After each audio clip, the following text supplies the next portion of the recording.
Vamos lá, o que é o Cyberclass? É um portal para ser definitivo na área de treinamentos de marketing digital.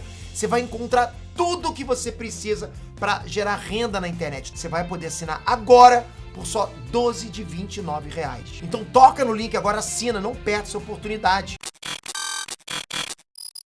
Falando desse time, quando o Joel chegou, depois da goleada e tudo mais, isso foi conversado com vocês, ou uma coisa do Joel? O Joel é um cara que tem uma história aqui tremenda, já resolveu vários problemas, assim, na tática dele. Tipo assim, ele chegou e conversou, louco, vamos fazer jogar pra você. Você tem um cara grande, com porte lá na frente, que segura a bola, o time tá com a moral baixa, né? Então assim, a gente vai recuperar isso daí, pra gente ficar com a casinha fechada, vamos jogar com bola longa e você segura. Não, na verdade, acho que ele não falou pra mim, falou pro time, né? A gente vai jogar simples, vai encaixar a marcação, vai diminuir o potencial dos caras e depois a gente vai jogar a bola para que o problema seja deles. Mas lá na frente, aqui não tem brincadeira. Aqui atrás, se pode colocar no gringo, joga. Se tem que jogar para fora, joga. Não chuta no gol porque papai, não chuta no gol nosso porque papai vai sofrer. Mas para qualquer outro lugar pode chutar e tira a bola.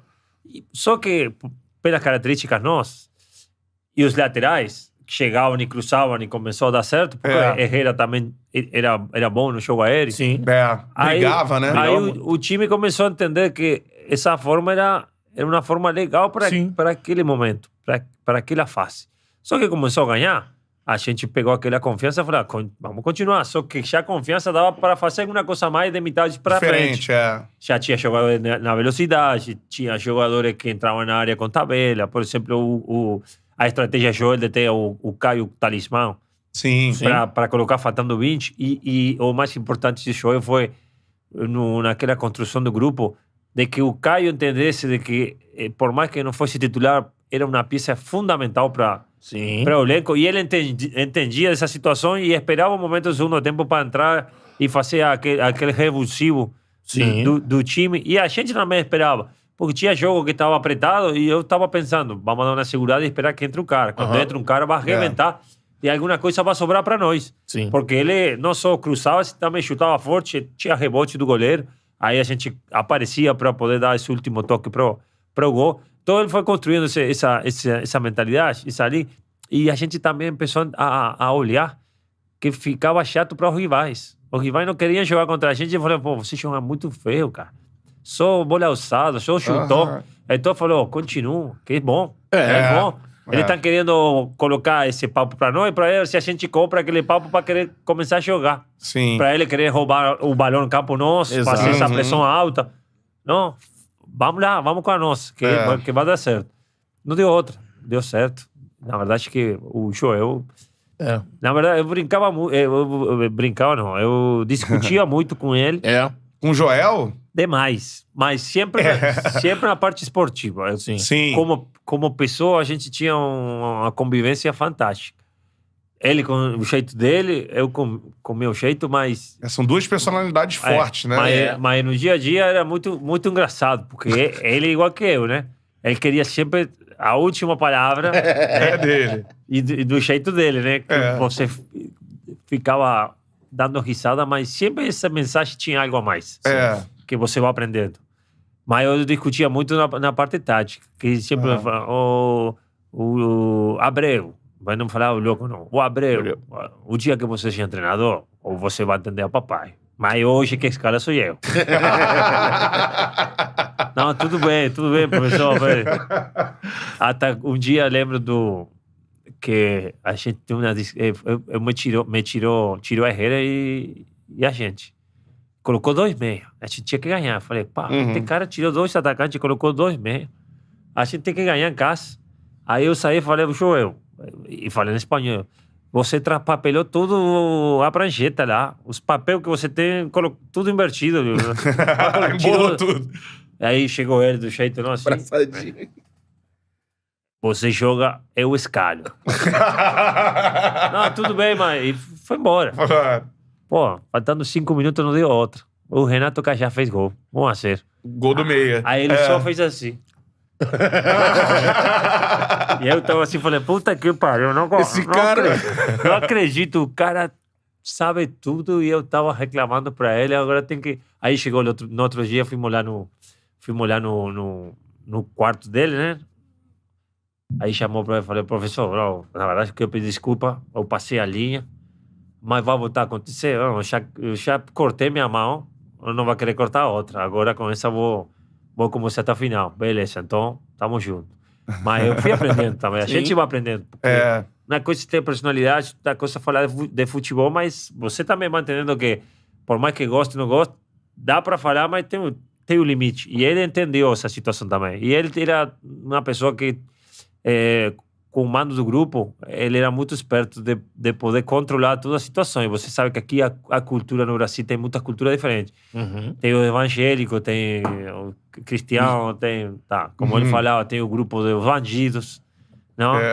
Que ele falava, como está meu grupo, meu bandido? Falava, deixa ver os olhos deles.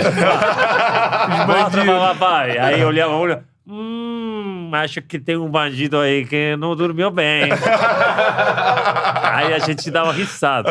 Aí ele tinha outra forma de tratar a outro grupo, os evangélicos, e aí a gente os fica... evangélicos, os e aí bandidos. Tá outro grupo a ficar no meio, né? Que eu não lembro como era que ele chamava o grupo... Você, por exemplo. Era eu, tinha o zagueiro... Como era aquele zagueiro que jogou no Inter? Bolívar? Não, o outro, o Lourinho, que depois jogou no Bahia também. Ih, rapaz, daqui a pouco eu lembro aqui. Bom, depois eu vou lembrar. Mas tinha uns... Os caras mais sérios, assim. Não, acho que no meio, né? No meio, Nem sério, nem evangélico. Sabendo quando... Eu acho que era aquele grupo que sabia quando tomar um chopp e quando não. Sabia quando ir para o pagode e quando não. Então ele encontrava a forma de poder administrar todo esse tipo de situações. E acho que isso foi... o ponto fundamental dele para poder ter sucesso como treinador. Você rodou por esse mundo aí, trabalhou com vários treinadores. A característica do Joel é algo único dele? De você encontrou isso em algum outro técnico? Porque eu imagino que seja algo muito do Brasil, né, cara? Muito eu peguei treinadores que... Hoje você sabe que eu que estou nessa fase de treinador. Hoje invadiu muito a tecnologia, né? Todo mundo fala de GPIs, da torre de avaliação, do drone... o volume, todo esse tipo de coisa. Acho que é importante. Ajuda a melhorar. Mas não pode esquecer que o fundamental é o comando do grupo que o treinador tem que ter. E a inteligência do treinador de entender que não todos os jogadores são iguais, que não todos os jogadores vêm de um contexto social da mesma forma. Exatamente. Tem muitas diferenças. E aí você tem que ter um papo para um papo para outro, uma forma não de pai, no caso meu, por idade, mas como se fosse irmão de aconselhar ele, de falar de outro jeito, de guiar ele como o caminho. E tem outros caras que você tem que ser mais duro porque os caras estão com outra formação. E isso, acho que é muito importante. E eu peguei, no início da minha carreira, peguei muito um treinador assim, que era mais preocupado pela pessoa, achando que se a pessoa está bem, e ela se sente protegida por treinador, você sente que o treinador está preocupado porque você está bem, repercute positivamente em campo. Porque você joga com esse sentimento e fala, eu não posso falhar esse cara se preocupa por mim, me ajuda. Ele sempre está perguntando se está tudo bem. Então, isso é fundamental. Se depois você tem a virtude de ter o comando do grupo, tem essa liderança positiva e tem também a inteligência da tecnologia, vai ser um ótimo treinador. Mas sem isso, se isso não andar, não tem como. Você pode ser o melhor treinador com tecnologia, informação, tudo que você quiser. Mas se não tem isso aqui, vai dar errado. Agora, se muitas vezes você for taticamente excelente... se você falar para mim, você vai ter que escolher o comando do grupo, liderança ou tecnologia. Uma parte tática. Eu pego o comando do grupo, liderança, porque são pessoas, cara. Você não pode esquecer que são pessoas e ele vai entrar em campo. O futebol, a vida toda, vai ser sempre do jogador. Você, como treinador, ajuda os caras a melhorar, ajuda os caras a crescer, mas o futebol é deles. E se eles estão com você, se eles pensam com você, se eles compraram a ideia de você, com certeza que todo mundo vai começar. Eu sempre falo a mesma coisa. O treinador é como o dono do restaurante. Eu posso ter um restaurante, ir para Globo, ir para Bandeirante, o jornal que você quiser fazer matéria, publicidade para caralho e bombar. Aí vai no restaurante. A atenção é ruim pra cacete. A comida horrível. Aí o que vai acontecer?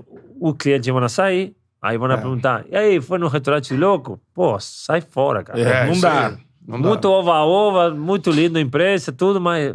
Mas a comida mesmo... Horrível. Beleza. Aí eu tenho um restaurante mais humilde, tranquilo, sem tanto ova-ova, mas o cara vai lá, atenção boa, comida boa. Aí você vai sair, o boca a boca vai falar, vai lá que... O cara é legal, show de bola. Atendimento maneiro. A mesma coisa com o treinador. Você pode vender, falar bonitinho, fazer um monte de coisa, mostrar que você tem tecnologia pra caralho, que você é super preparado. Usar drone, usar... Mas depois... GPS. Mas depois você se cruza com um atleta, aí fala, e aí? Poxa, cara, muito blá blá blá, muito não sei o quê, mas o cara não sabe administrar o grupo, faz isso, faz aquilo. Eu não gosto, não fico identificado com ele. E por aí tem outro que não tem tanto oba-oba, e falou, e aí, esse cara, pô, sensacional. Sim. Pô, o cara sabe tudo no momento certo.